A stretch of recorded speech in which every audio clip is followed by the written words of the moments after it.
هناك حقيقة بسيطة في الحياة: فيه نوعين من الناس، فيه اللي يستنى الفرصة وفيه اللي يصنع الفرصة، فيه اللي يقعد يحلم بالسعادة وفيه اللي يقوم ويشتغل لحد ما يبني السعادة بإيده. اسأل نفسك، أنت مين فيهم؟ هل أنت اللي يقعد يقول نفسي، ولا اللي يصحى كل يوم ويقول هعمل؟ اوعى تفتكر إن النجاح هدية. النجاح مش بيجي لحد وهو نايم، النجاح بيجي للي بيتعب، للي بيقوم بعد ما يقع، للي ما بيستسلمش حتى لو الدنيا كلها قالت له كفاية.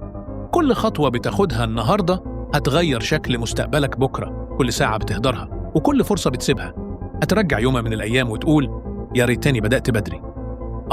هتغلط وهتفشل وهتتهز، بس من غير فشل.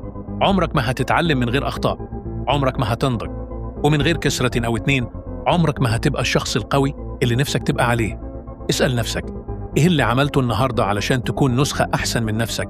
إيه الخطوة اللي أخدتها حتى لو كانت صغيرة تقربك من حلمك؟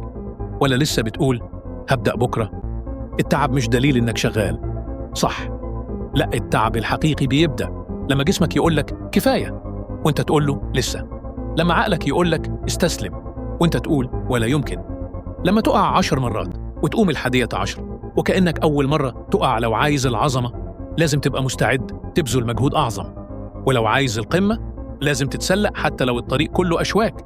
الجهد مش دايما عضلات وعرق، الجهد ممكن يكون تعلم، تفكير، تطوير، فهم. الجهد الحقيقي هو إنك تبقى أحسن من امبارح وتساعد اللي حواليك وتبني أثر يفضل بعدك. اسأل نفسك، كم شخص أثرت فيه؟